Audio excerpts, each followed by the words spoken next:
பரிசுத்தத்திற்கு ஸ்தோத்திரம். இந்த வீடு என்னால் கட்ட முடியாத நிலைமையில தான் நாங்கள் இருந்தோம். அவ்வளவு போராட்டம், அவ்வளவு சண்டை, பிரச்சனை எங்களுக்கு அதிகமா இருந்தது. ஆனா எங்க வீட்டுக்காரர் சொன்னாரு, இப்ப வீடு கட்டணும்னா உன் நகையை வித்துதான் வீடை கட்ட முடியும் சொன்னாரு. நான் இப்ப ஆண்டவர்கிட்ட கேட்டேன், ஏசப்பா எனக்கு நகை வேணாம், ஏசப்பா எனக்கு பொண்ணு வேணாம், பொருள் வேணாம்.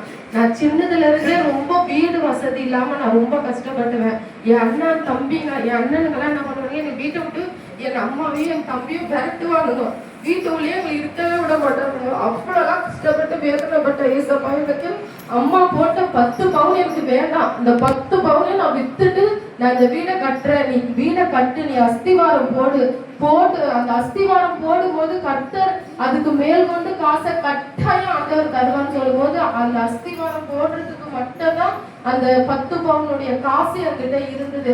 அதுக்கு மேல எங்ககிட்ட காசே இல்லை, எந்த ஒரு உதவி எதுவுமே இல்லை. ஏசப்பா நான் என்னப்பா பண்ணுவேன், 10 பவுனோட நகை அந்த அஸ்திவாரத்துக்கு மட்டும்தான் இருந்தது, அதுக்கு மேல நான் என்னப்பா பண்ணுவேன்னு சொல்லி ஒவ்வொரு நாளும் ஆண்டவர்கிட்ட உபவாசம் போட்டு செபிச்சுட்டு சென்னைக்கு போய் ஐயா கிட்ட நின்று ஜெபிப்பேன். ஏசப்பா நீங்க ஆண்டவரே, ஏசப்பா கர்த்தாவே, எனக்கு இந்த அஸ்திவாரத்தை போட்ட தெய்வம் அதுக்கு மேல் கொண்டு காசு எனக்கு கொடுக்கணும்னு சொல்லி அந்த சர்ச்சில போய் உட்காந்து ஜெபம் பண்ணிட்டே இருப்பேன்.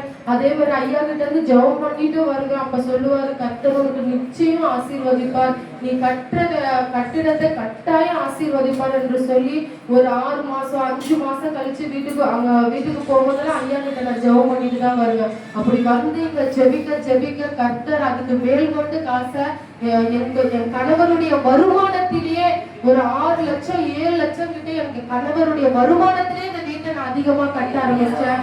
அதுக்கப்புறம் இந்த ஒட்டுறதுக்கு அதுக்கெல்லாம் எங்களுக்கு 5 லட்சம் ரூபாய் வேணும்னு சொன்னாங்க. அதுக்கு எங்ககிட்ட காசே இல்லை. ஏசப்பா அதுக்கு மேல எங்களுக்கு வருமானம் வரல, நாங்க என்னப்பா செய்ய முடியும்னு மறுபடியும் முழங்கால் போட்டு அவர்கிட்ட ஜெபிச்சுக்கிட்டே இருக்கும் போது ஒவ்வொருத்தருடைய உதவியும் எங்களுக்கு வட்டி இல்லாம 2 லட்சம் கொடுப்பாங்க, 3 லட்சம் கொடுப்பாங்க நாங்க கேட்ட இடத்துல. ஆனா வட்டி இல்லாம தான் எங்க கையில காசு கொடுப்பாங்க. அந்த வட்டி எங்களுக்கு வேண்டாம் தான் சொல்லிட்டாங்க. நான் 2 லட்சம் கொடுக்குறேன், உங்களுக்கு 50,000 நான் கொடுக்குறேன், ஆனா எங்களுக்கு வட்டி வேணாம், அசலை மட்டும் எங்களுக்கு கொடுங்கன்னு சொன்னாங்க. அதே மாதிரி எங்களுக்கு 3 லட்சம் கிடைச்சது. அதுக்கு மேல 2 லட்சம் கிடைக்கல. அம்மாவுக்கு திடுக்குன்னு என்று சட்டுன்னு அந்த சீட்டை எடுக்க முடியாத காரியத்துல அம்மாவை எடுக்க வச்சு அம்மா மறுபடியும் எனக்கு 3 பவுன் நகையை கொடுத்து அந்த இதுவெல்லாம் ஒட்ட வச்சாரு. அதுக்கு மேல ஒவ்வொன்றும் ஆண்டவர் எங்களுக்கு எங்களுடைய கை காசுலயே ஆண்டவர் ஒவ்வொருத்தையா செய்ய வச்சாரு. இந்த வீட்டுக்கு நான் வட்டி இல்லாம இந்த வீட்டை நான் கட்டியிருக்கிறேன். ஒரே ஒரு லோன் மட்டும் தான் இருக்கிறது. அந்த லோனையும் காசு அப்பா இன்னைக்கு நானும் 15,000 கட்டுறேன் ஏசப்பா, நாளைக்கு நான் என்ன பண்ணுவேன்னு சொல்லி திகச்சு நிக்காத அளவுக்கு 2 நாளைக்கு முன்னாடி அந்த 15,000 என் கையில கொடுத்துருவாரு. ஒவ்வொரு காரியத்தையும் ஒவ்வொன்றை செஞ்சுக்கிட்டே இருந்த தெய்வத்திற்கு கோடான கோடி நன்றி. எங்க அம்மா கடவிப்பாங்க, நானும் என் தம்பி அந்த மழையில நிற்போம். எங்களை வீட்டு உள்ள கூட எங்களை விட மாட்டாங்க. ஆனா இன்னைக்கு ஆண்டவர் நான் அந்த 10 வயசுல ஐயாவுடைய ஊழியத்திற்கு போய் நான் ஜெபிச்சிருக்கிறேன். அப்போ நான் ஜெபிக்கும் போது கேட்பேன், ஏசப்பா எங்களை வீட்டுக்குள்ளேயே தங்க விட மாட்டேன்றாங்க, ஆனா எனக்குன்னு ஒரு வீடை நீங்க கொடுக்கணும் ஏசப்பான்னு சொல்லி ஒவ்வொரு நாளும் நான் ஜெபிக்கும் போது ஆண்டவர் இவ்வளோ பெரிய வீட்டை எனக்கு கர்த்தர் கொடுத்த தெய்வத்திற்கு கோடான கோடி நன்றி. எத்தனையோ பில்லி சூனிய மந்திர கட்டுல இருந்து நான் விடுதலையா இருக்கிறேன். என்னை கேட்டாங்க, அந்த பில்லி சூனிய மந்திரம் செய்யும் போது நீ வந்து ஏசப்பா, நான் ஏசப்பான்னு தான் உட்கார்ந்துக்கிட்டே இருந்தேன். அந்த செய்வனக்காரனை கேட்கிறான், நீ என்ன ஏசப்பான்ற சிவன் சொல்லுங்க. நான் சிவன் சொல்ல மாட்டேன், நான் ஏசப்பான்னு தான் சொல்லுவேன். அப்போ நீ சிவன் சொன்னீங்கன்னா இங்க எல்லாமே நடக்கும், நீ ஏசப்பான்னு சொன்னா என்ன நடக்கும், அது சொல்லவே கூடாதுன்னா. அப்புறம் கொஞ்ச நேரம் பார்த்து நீ எதுவுமே நீ சொல்லனா நான் இங்க இருந்து கிளம்பிடுவேன். நாங்க அப்ப எல்லாரும் என்னை வற்புறுத்தி நீ சிவன் சொல்லு, அப்பதான் உன்னுடைய செய்வனை கட்டு விலகினாங்க.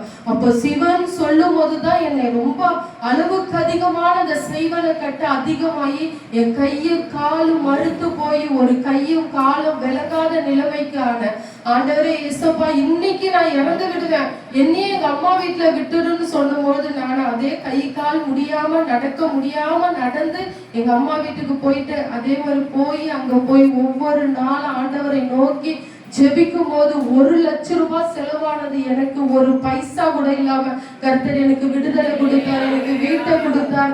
கணவன் குடி பழக்கத்திலும் வேதனையிலும் ஒவ்வொரு நாளும் நான் கண்ணீர் வடிச்சுக்கிட்டே இருப்பேன். என் வாழ்க்கை நிலைமை இப்படி ஆயிடுச்சு ஏசப்பா, நான் எப்படி இதுல இருந்து மீண்டு வருவேன் ஏசப்பா, எனக்கு விடுதலை கொடுங்க.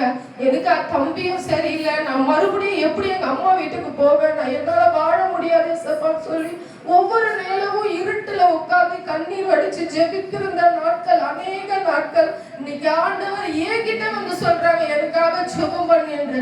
அந்த அளவுக்கு ஆண்டவர் எனக்கு ஆசீர்வாதத்தை கொடுத்து என் கணவரை மாத்திர தெய்வம் இயேசுப்பா ஒருவரே. எனக்காக நாங்க போனா எனக்காக பாரப்பட்டு ஜெபிச்ச எங்க ஐயாவுக்கு கோடான கோடி நன்றி செலுத்துகிறேன்.